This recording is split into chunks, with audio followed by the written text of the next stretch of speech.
Assalamualaikum warahmatullahi wabarakatuh. Perkenalkan, nama saya Encik Mariani, NIM 19038201038 dari kelas L01. Baik, video ini saya buat untuk memenuhi tugas akhir mata kuliah psikolinguistik. Nah, untuk tidak memperpanjang waktu, di sini saya akan menjelaskan sedikit mengenai landasan neurologis pada bahasa. Nah, jadi penguasaan bahasa manusia berbeda dengan hewan. Sebenarnya hal ini dilandasi oleh dua aspek, yaitu aspek pertama biologis dan aspek kedua neurologis. Nah, secara garis besar dari aspek biologis yang dapat kita ketahui bahwa pertumbuhan manusia mengikuti jadwal perkembangan genetiknya, sehingga suatu unsur bahasa tidak dapat dipaksakan. Nah, sementara itu aspek neurologis yaitu kaitan otak dengan bahasa. Menurut Cair mengemukakan bahwa dalam sistem saraf manusia, otak merupakan pusat saraf, pengendali pikiran dan mekanisme organ tubuh manusia, termasuk mekanisme proses bahasa. Oleh sebab itu, perkembangan bahasa manusia terkait dengan perkembangan otak. Nah, berdasarkan uraian di atas, maka saya akan membahas sedikit mengenai peran neurologis pada bahasa. Nah, faktor yang penting dalam penguasaan bahasa adalah faktor neurologis, yakni kaitan antara otak manusia dengan bahasa. Landasan neurologis bahasa inilah yang mampu menjawab antara bahasa manusia memiliki kemampuan berbahasa tetapi hewan tidak. Nah, berikutnya saya akan membahas mengenai struktur dan organisasi otak manusia. Nah, menurut Holloway mengemukakan perkembangan otak ini dapat dibagi menjadi 4 tahap. Nah, yang pertama itu tahap perkembangan ukuran. Nah, yang kedua adanya perubahan reorganisasi pada otak. Nah, yang ketiga munculnya sistem fiber yang berbeda-beda di daerah-daerah tertentu melalui korpus kolosum. Nah, yang keempat itu munculnya dua hemisfer yang asimetris. Nah, yang berikutnya yaitu saya akan membahas tentang sistem saraf itu merupakan pusat keputusan dan komunikasi tubuh. Sistem saraf terdiri dari dua bagian utama. Yang pertama, tulang punggung yang terdiri dari sederetan tulang punggung yang bersambung-sambung. Nah, yang kedua ada otak. Otak ini pula terdiri atas dua bagian. Nah, ada yang pertama itu bagian batang otak dan yang kedua korteks serebral. Nah, otak merupakan pusat dari keseluruhan tubuh. Selain paling penting, otak juga merupakan organ yang paling rumit. Nah, otak manusia berukuran sekitar 1-1,5 kg dengan rata-rata 1.330 gram. Nah, ukuran tersebut kurang lebih 2% saja dari ukuran tubuh manusia. Nah, ukuran otak yang besar itu membutuhkan 15% dari seluruh peredaran darah dari jantung, 20% dari sumber daya metabolik manusia. Nah, seperti kita lihat pada gambar berikut, otak dibagi menjadi 4 bagian. Nah, yang pertama ada cerebrum atau otak besar. Nah, yang kedua cerebellum atau otak kecil. Nah, yang ketiga ada brainstem atau batang otak. Nah, yang keempat itu ada limbic system, artinya sistem limbik. Nah, baik, saya di sini akan menjelaskan satu persatu mengenai bagian tadi. Yang pertama itu cerebrum atau otak besar. Nah, cerebrum adalah bagian terbesar dari otak manusia yang juga disebut dengan nama cerebral cortex, forebrain atau otak depan. Cerebrum merupakan bagian otak yang membedakan manusia dengan binatang. Nah, cerebrum membuat manusia memiliki kemampuan berpikir, analisis, logika, bahasa, kesadaran, perencanaan, memori, dan kemampuan visual. Nah, kecerdasan intelektual atau IQ yang kita punya juga ditentukan oleh kualitas bagian otak besar. Nah, cerebrum ini pula dibagi menjadi 4 bagian yang disebut lobus. Nah, yang pertama ada lobus frontal. Lobus frontal ini merupakan bagian lobus yang paling penting yang ada di paling depan dari otak besar. Nah, lobus ini berhubungan dengan kemampuan membuat alasan, kemampuan gerak, kognisi, perencanaan, penyelesaian masalah, memberi penilaian, kreativitas, kontrol perasaan, kontrol perilaku seksual, dan kemampuan bahasa secara umum. Nah, yang kedua itu ada lobus parietal yang berada di bagian tengah. Nah, ini berhubungan dengan proses sensor perasaan seperti tekanan, sentuhan, dan rasa sakit. Nah, yang ketiga itu ada lobus temporal yang berada di bagian bawah yang berhubungan dengan kemampuan pendengaran, pemaknaan informasi, dan bahasa dalam bentuk suara. Nah, yang keempat itu ada lobus optikal ada di bagian paling belakang. Nah, lobus optikal ini berhubungan dengan rangsangan visual yang memungkinkan manusia mampu melakukan interpretasi terhadap objek yang ditangkap oleh retina mata. Nah, yang kedua, yang saya sebut tadi yaitu cerebellum atau otak kecil. Nah, otak kecil atau cerebellum terletak di bagian belakang kepala. Nah, dekat dengan ujung leher bagian atas. Di sini, cerebellum mengontrol banyak fungsi otomatis otak, di antaranya mengatur sikap atau posisi tubuh. Nah, yang kedua itu mengontrol keseimbangan. Yang selanjutnya koordinasi otot dan gerakan tubuh. Nah, otak kecil juga menyimpan dan melaksanakan serangkaian gerakan otomatis yang dipelajari seperti gerakan mengendarai mobil, gerakan tangan saat menulis, gerakan mengunci pintu, dan sebagainya. Jadi, jika terjadi cedera pada otak kecil di sini dapat mengakibatkan gangguan pada sikap dan koordinasi gerak otot.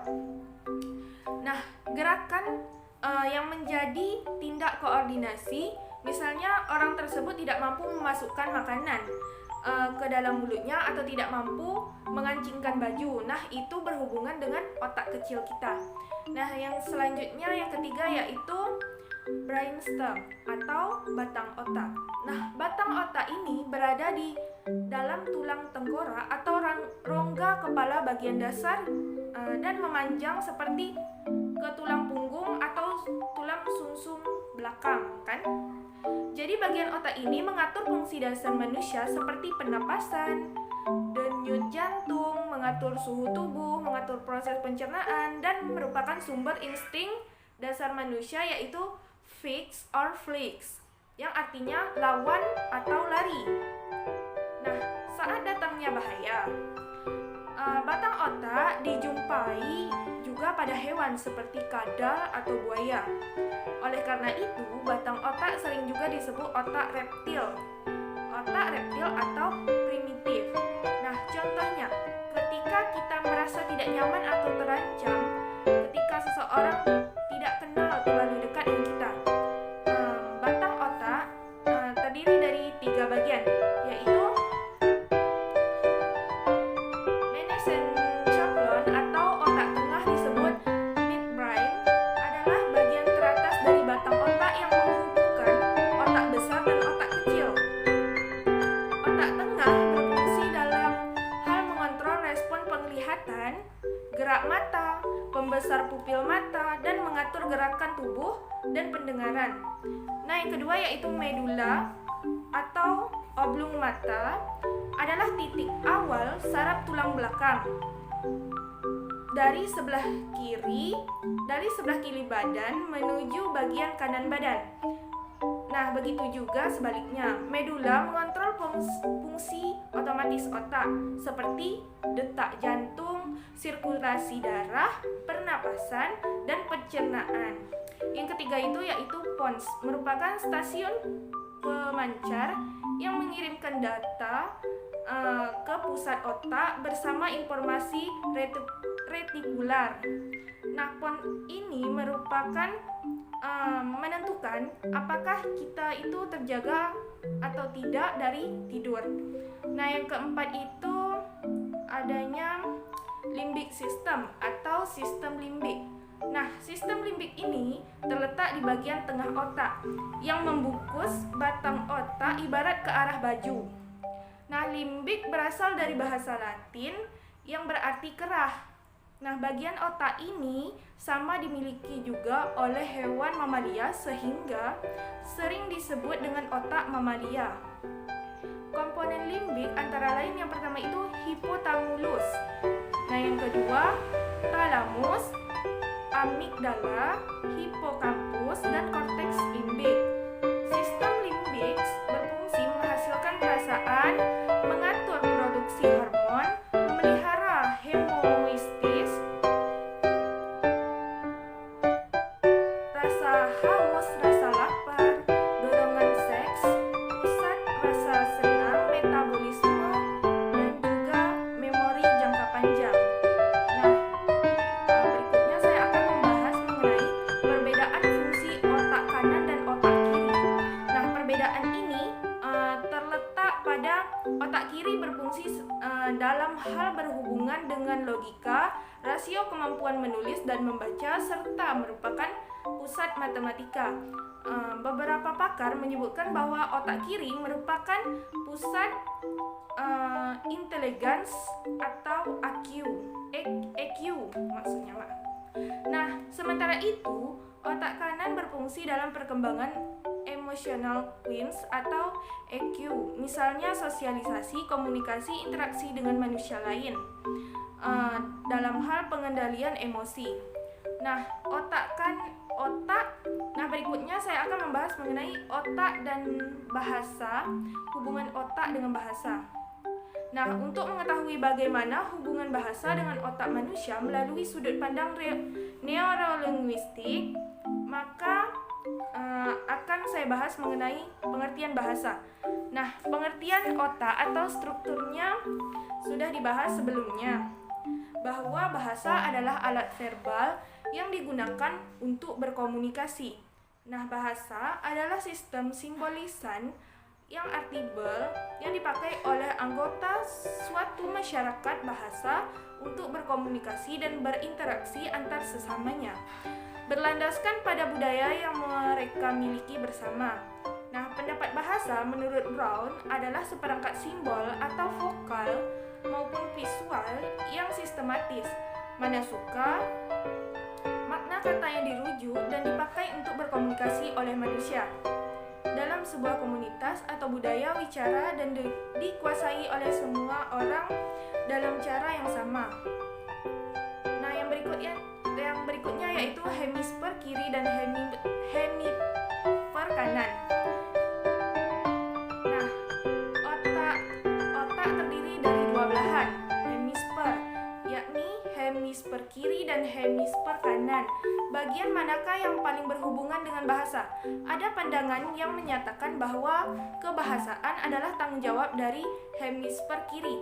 Nah, di bawah ini akan dipaparkan beberapa penelitian tentang hal tersebut. Pandangan yang menyatakan bahwa kebahasaan tersebut adalah tanggung jawab hemisfer kiri tidak sepenuhnya salah. Menurut penelitian WADA tahun 1949 yang memasukkan cairan ke kedua hemisfer menunjukkan bahwa bila hemisfer kiri yang tes dinamakan Deep-Talk Listening Test yang dilakukan oleh Kimura tahun 1961 juga menunjukkan hasil yang sama. Jadi Kimura memberikan input katakanlah kata dan pada telinga kiri dan pada telinga kanan secara simultan. Hasil eksperimen ini menunjukkan bahwa input yang masuk lewat telinga kanan dan lebih akurat daripada yang lewat telinga kiri dan pada telinga kanan secara simultan.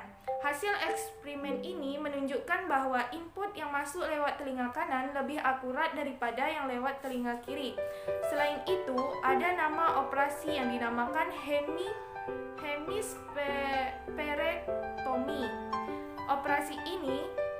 Operasi satu ini merupakan hemisfer diambil dalam rangka mencegah epilepsi. Terbukti juga bahwa bila hemisfer kiri yang diambil, maka kemampuan berbahasa seseorang itu menurun drastis. Sebaliknya, bila yang diambil hemisfer kanan, orang tersebut masih dapat